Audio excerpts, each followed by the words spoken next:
Hi there. I'm Vita King Blanchard from Rooted Arts. Thank you for joining me for this reflection on doing and being. Our culture, at least in my experience, encourages us to do, to get things done, to accomplish things. Those are the markers for how well we're doing.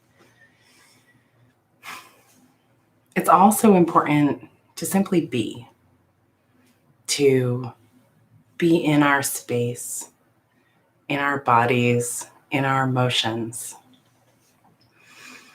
Deepak Chopra says something really wonderful about meditation that I love. And so I've mentioned it before, but it's always worth mentioning again, I think. He says that when you sit to meditate, you're already doing it right. If you fall asleep, then it's because you were tired. If your brain starts going and going, then it's because you gave it the space to think about what it needed to think about.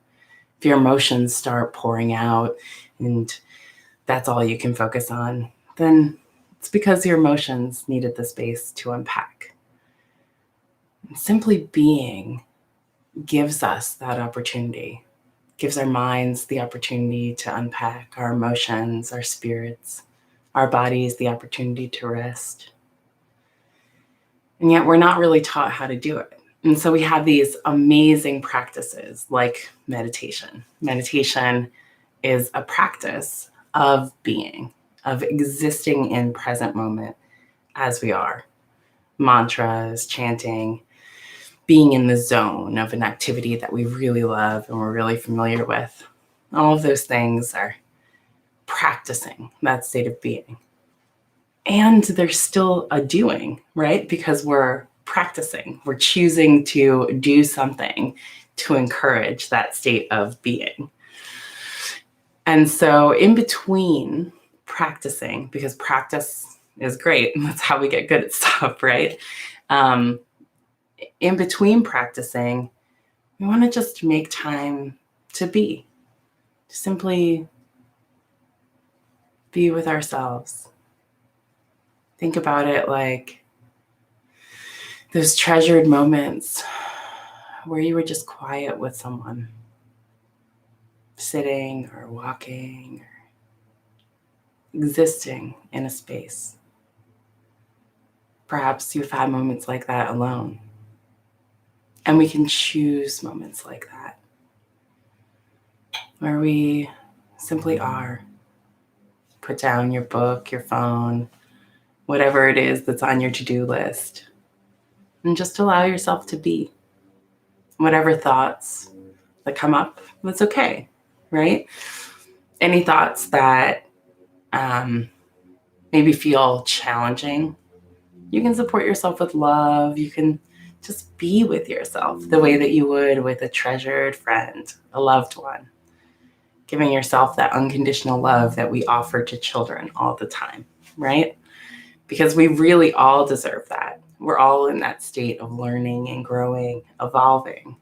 Those things that we see and value in children that we often don't give ourselves space for as adults. A story that comes to mind when I think of doing and being comes out of an Eastern tradition. And at the moment, I can't remember which one, but if you know, you can shout it out in the comments. A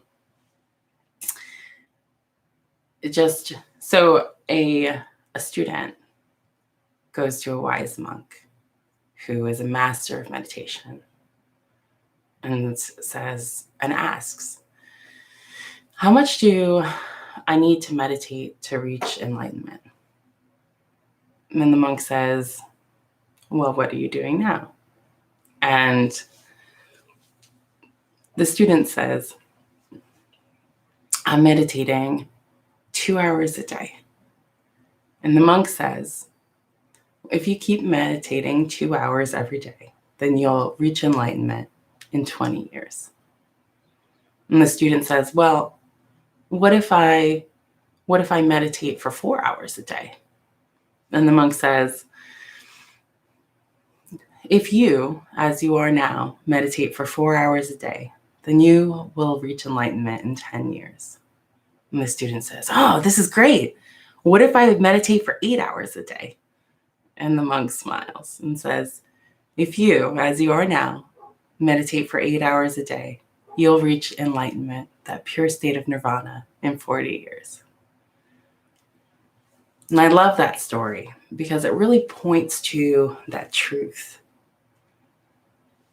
We need to experience our lives, and experiencing them really means being in them, being in the moments as they come up, right? Because doing is great. We do get things done, and that's wonderful, and there's stuff that I know that I want to do because it makes my life better, like doing my laundry, filing my taxes, setting up my schedule. All of these things make my life better.